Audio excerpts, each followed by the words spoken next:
आज हूँ गोटे पवित्र पावन दिवस। आज हूँ भाद्रव मास शुक्ल पक्ष द्वादशी एवं आज हूँ प्रभु बामनकर आज जन्म। यही दिवस आमर ओडिया आर्थिक वर्षटा आज आरंभ हुए होउथिला। से ओडिया आर्थिक नववर्ष तो है पणा संक्रांति, किंतु आर्थिक वर्षटा आरंभ हुए आमर ये शून्य ठार। शून्य शब्दर अर्थ को जदि आम टे तर्जमा करवा सुना निआरु शून्य अर्थात सुना दिया निया हुए कर आकार दौले भेटी आकार दौले।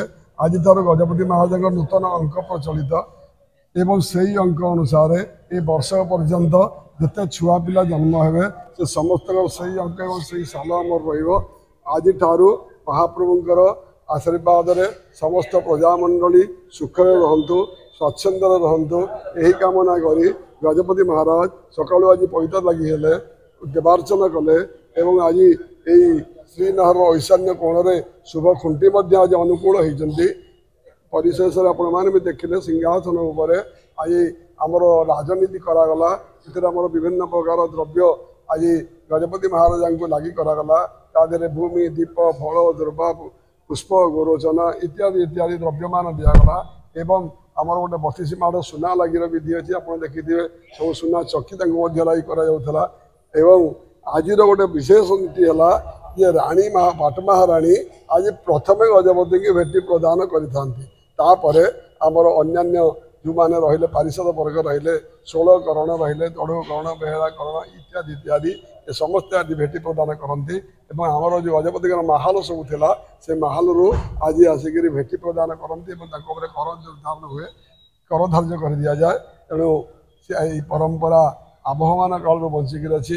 जगन्नाथ महाप्रभु चरणारविंद रतना से गजपति को आनंद रखा सहित ओडिशार प्रजावर्ग को पंचजन्य शंखरे पुरी सुदर्शन चक्र घोड़ी ये वर्ष में रक्षा करंतु एवं समस्ते आनंद कालदीपात करंतु। जय जगन्नाथ।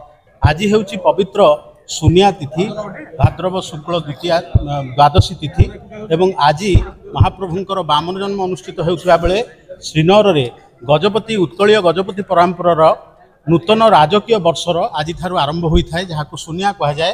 एवं आज अंक कटार दृश्य आपण मैंने देखिले गजपतिंकर आज ठारू 69 अंक एवं 1433 साल प्रवेश कला। ये अंक कटा बहुत प्राचीन कालरू निर्दिष्ट पद्धति परंपरा एवं जहाँ को कहते सूत्र ताकू नहीं प्रचलित करा जाउछि। गजपति गादीसीन हेबा ठारू आज पर्यंत से अंक कटा चली से आज पारंपरिक भाव में आम श्रीनगर में आज सकाळू शुभ स्तंभ अनुकूल करा जाए। अष्टकूल नागों को आवाहन करा जाए वरुण पूजा करा जाए। संध्या समय पर्व अनुष्ठित हुए से निर्दिष्ट भाव में नृसिंह दक्षिण कालिका सरस्वती एवं महाप्रभु को पूजा करा जाए। पट्टी को पूजा करा जाए ता सहित वर्धनी कलश पूजा करा जाए।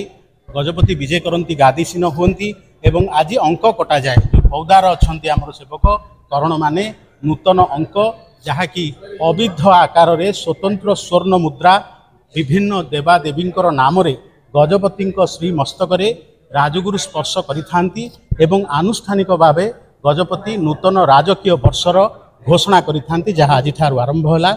एवं तापरे गजपति को शून्या भेटी प्रदान करा जाए जहाँ कि गोटे अति दिव्य परंपरा एवं शून्या भेटी महाराणी साहेबांठू आरंभ करी आमर आपणकर विभिन्न आमर श्रीनगर पार्षद सदस्य एवं विभिन्न भोईमूल जो ठारू गजपतिंकर माहल रही कर आदाय हुए। आज कर आदाय आरंभर दिन राजकीय आपणकर इंग्राजी रे रेवेन्यू इयर कही पारती। तेणु से अनुसार करा जाए एवं शेष में गजपति को राजगुरु तंडुल आशीर्वाद प्रदान करती एवं गजपति इष्टदेवी माँ कनक दुर्गा जुगल कृष्ण इनको दर्शन करी एई वर्षटी समस्त प्रजा मानक पई राज्य पई मंगलमय हेउ सेति पई प्रार्थना करिथान।